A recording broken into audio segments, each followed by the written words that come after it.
This recording is for Jane Eyre Day 9. Hopefully you guys are enjoying the unit so far, but today is going to be a very quick lesson. We're going to take a quick look at the reading quiz that's due today, which is number 151 over the Jane Eyre reading that you've done so far. So just quickly, I'm going to tell you what the question is looking for, what they're asking about.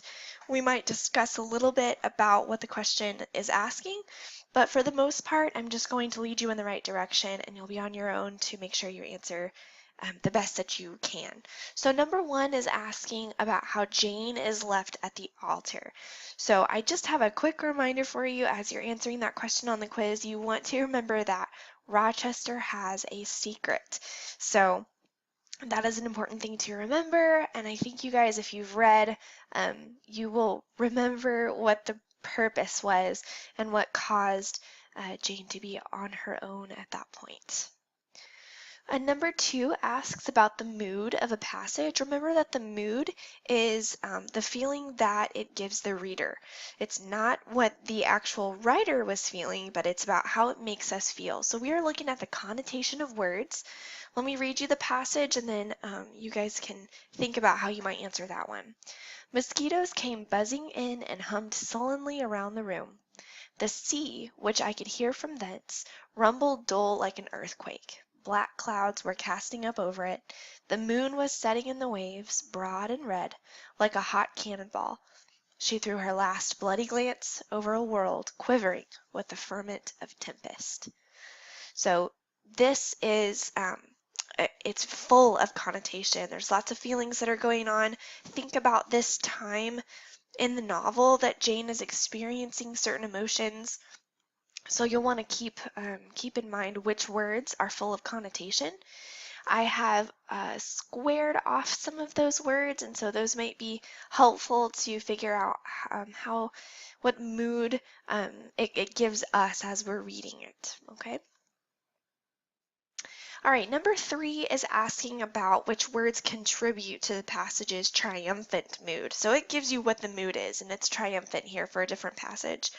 But now it's asking you which words are going to help contribute to that triumphant mood. Now remember that the question is actually asking about which one doesn't. Okay, so you're going to have 3 words that do contribute, and then there's one that stands out that won't.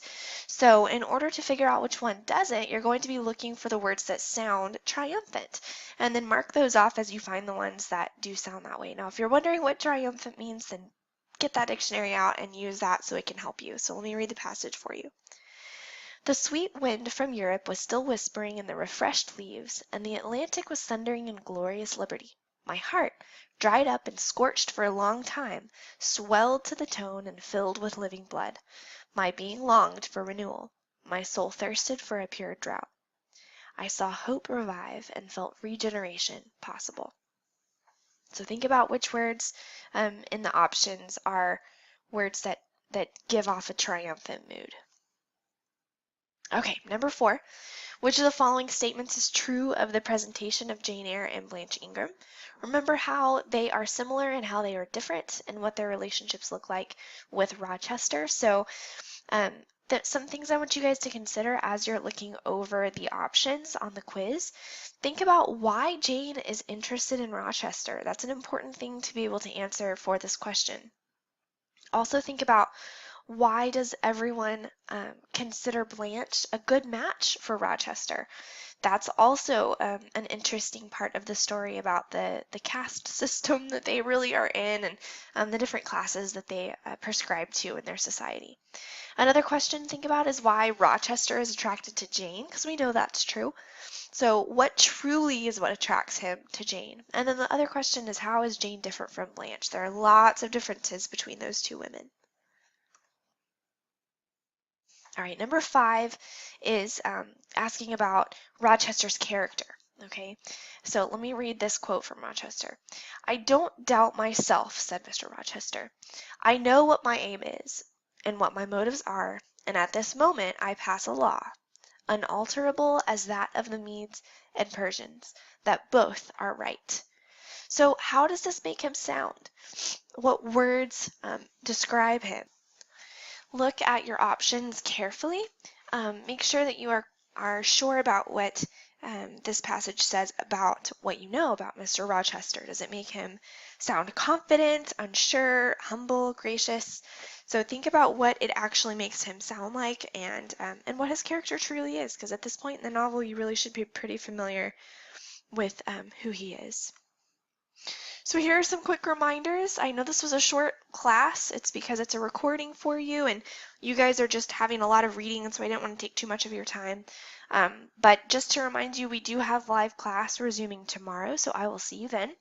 151 reading quiz was due yesterday, so if you haven't taken that, make sure that you are taking it today. And actually, I think that is wrong. So this should not say yesterday it was due. It's due today. That's why we went over the quiz questions today. So don't worry about that. If you haven't taken it, then you need to take that today. Keep up with your reading schedule that has all the dates of the quizzes. That's what I just double checked myself on. And also just the chunks of reading that you'll need to have done on which day. So we will see you on Wednesday. Thank you for watching the recording for today.